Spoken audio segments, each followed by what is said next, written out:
I'm Stacy Gordon. Welcome to That's My Jam.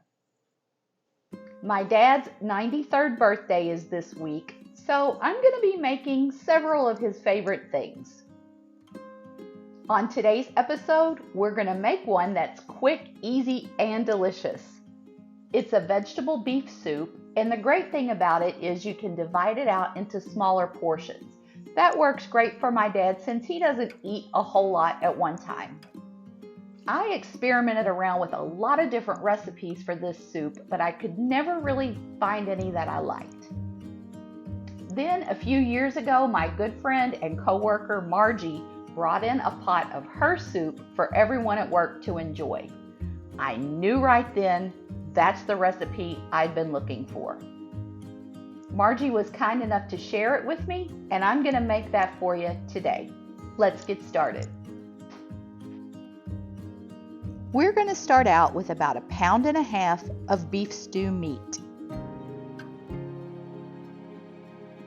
We're going to be cooking it today in my Dutch oven. I've chopped up a medium-sized onion, and we'll just add that to our meat. We'll add enough water to fill the pot up about halfway.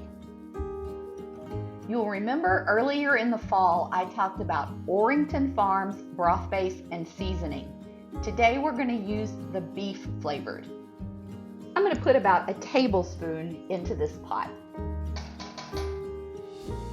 These seasonings just give everything a little more flavor. If you'll recall, I keep these in beef, chicken, and ham flavors.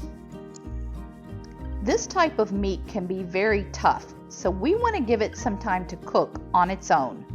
I'm putting it on some medium to medium-high heat, adding some salt, and we're going to let this go for 30 minutes. At that time, we're going to add 1 or 2 diced potatoes, and we're going to let that go another 30 minutes or 1 hour total. After about an hour, your meat and potatoes should be just the way you want them.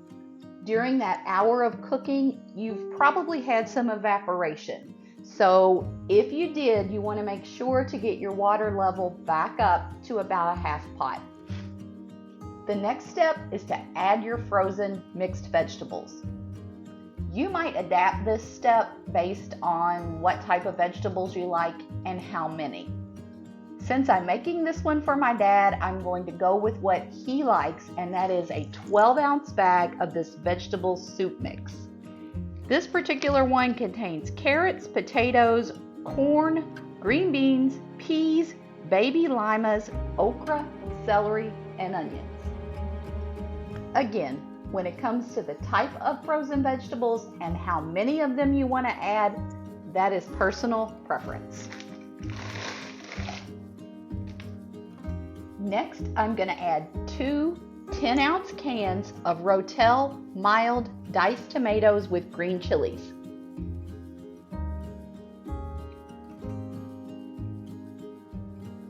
Next ingredient, you probably don't see this one coming, but we're going to add some ketchup.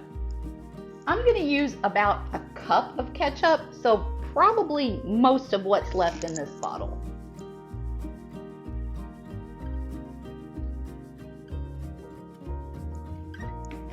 Now you might think that's a strange ingredient to add, but the sugar and the vinegar in the ketchup really gives this soup a nice flavor. And after all, that's what I never liked about the old recipes I was finding. They just didn't have any flavor. So with that thought in mind, we're also going to add a little bit of ground red pepper. Not too much, just a few dashes. Also some salt and pepper. Now, all that's left to do is stir this up, get the lid on, and let this go on some medium heat for probably about an hour. Now would be a great time to go tap that like button, and if you haven't already, please consider subscribing to my channel. After about an hour, I removed the soup from the heat, removed the cover, and just let it sit for about another hour. It smells incredible, and as you can see, it's a beautiful, hearty looking soup. The Rotel tomatoes with the green chilies, the ketchup, and the ground red pepper give this plenty of big flavor. And that's what I think my vegetable soup was always missing in the past. The meat is tender, the potatoes are perfectly cooked.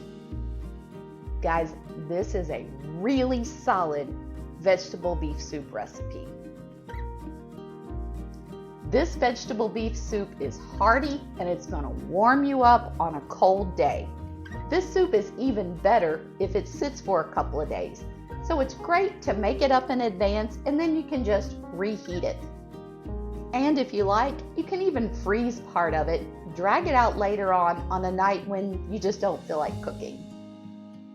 In honor of my dad's birthday, I've got a few more of his favorite recipes that I'll do before the end of this month, so stay tuned. I'll see you real soon. In the meantime, turn off the TV, turn on some music, and just keep jamming.